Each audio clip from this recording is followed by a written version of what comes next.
Hello everyone. I am Bets Golden. Thank you so much for joining me today.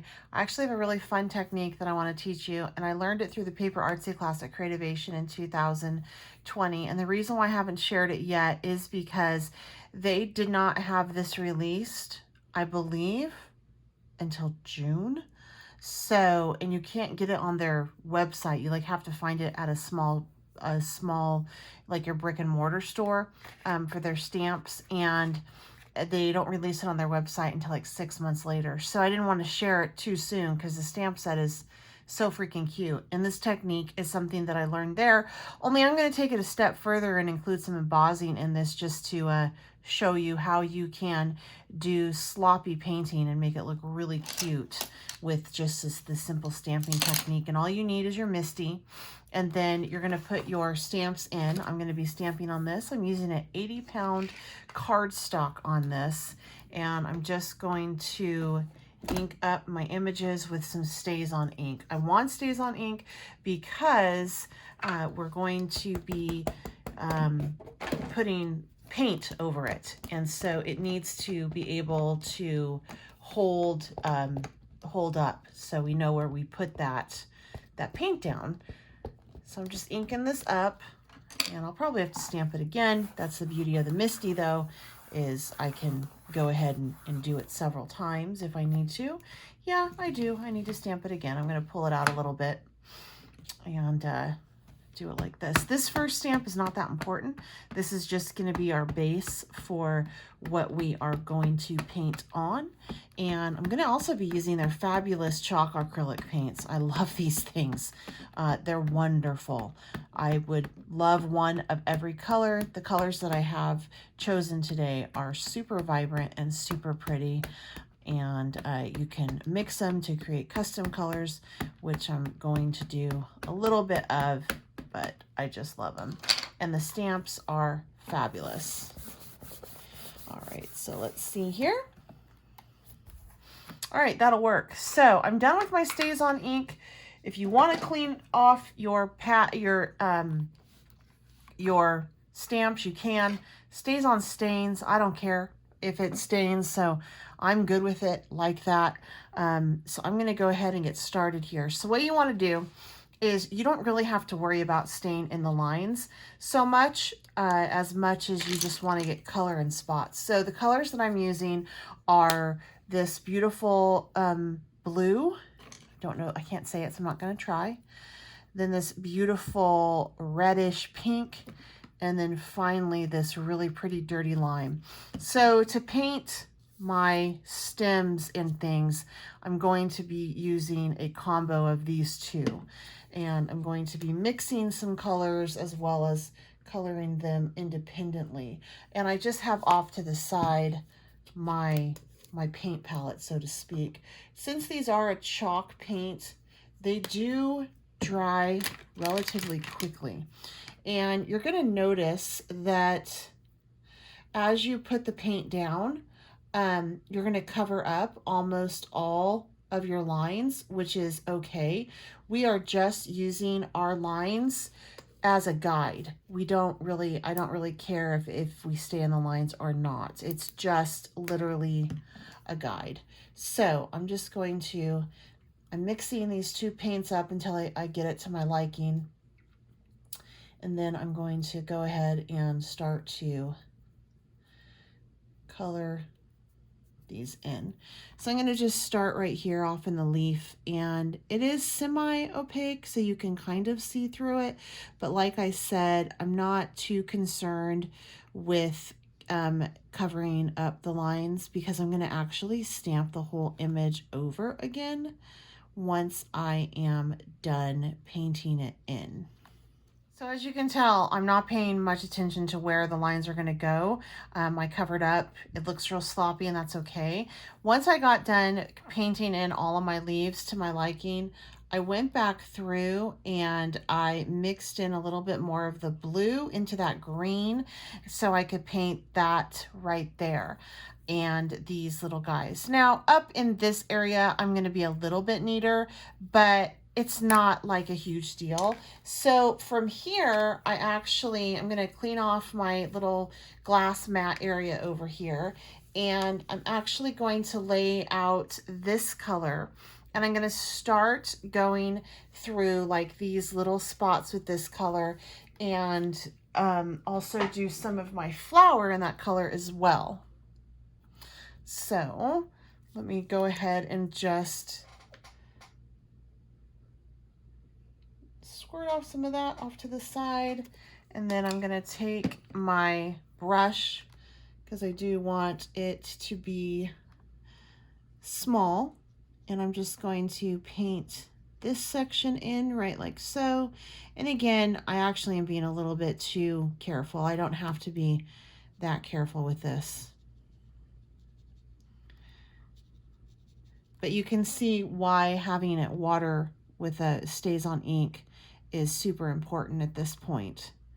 And then I'm just going to take and do this side with it and get all of these done. And then I'm going to paint these pieces with it as well. I painted in the areas that I wanted with this beautiful, it's like a pink red. I don't know how to say it. So yeah, we're just gonna do that. And then I'm gonna mix some of this into my leftover pink, and I'm gonna make hopefully a really kind of cool purple. And I wanna color that portion purple and then possibly those as well. So I'm just mixing this in off to the side and ended up a little bit more blue. So I need to go ahead and add a little bit more pink to it. And I'm just mixing, like I said, the colors that I want. So you can just mix it until you get the consistency that you want. And there we go. So again, not too concerned with my stain in the lines on the outside. A little bit more careful, like right there. But this is just a sloppy paint technique, and we're gonna clean it up. I promise it'll be fine. It'll be fine. It really will work, I promise. And then I'm just gonna take a little bit of these and put it in over here. But I'm not gonna do all of them this purple. I'm just going to do, I think, those two.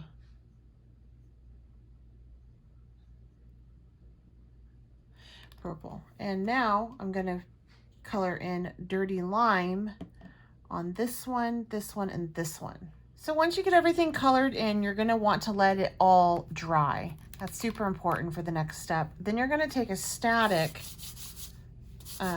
pouch. I got mine from Ranger. I've seen them a couple other places, and just go all over it, because you want to get all that leftover moisture off, because we're going to emboss this image now. So this is why the Misty is super important. I'm going to use my VersaFine Clair, and I'm just going to stamp it out. And the reason why I did this all on the Misty is because I can line it up perfectly every time. That allows this technique to work really nice.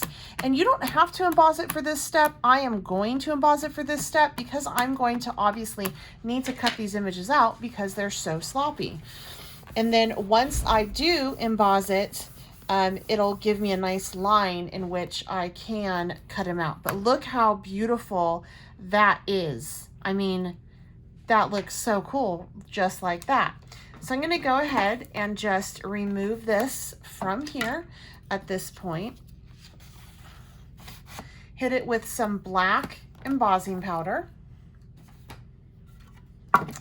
And this technique works really well when you have those deep etched rubber stamps. I don't think it works as well with your clear stamps, because they're just not deep etched enough, so you can't like paint over and get, because there's texture in the paint, you know, so it's a little bit challenging to paint over and get that stamped image crisp and clear on it again.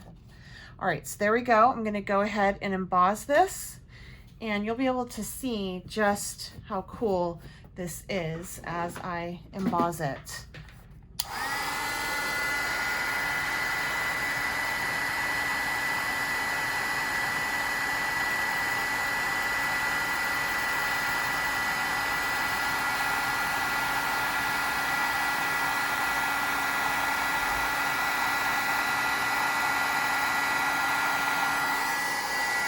check that out. Doesn't that look awesome?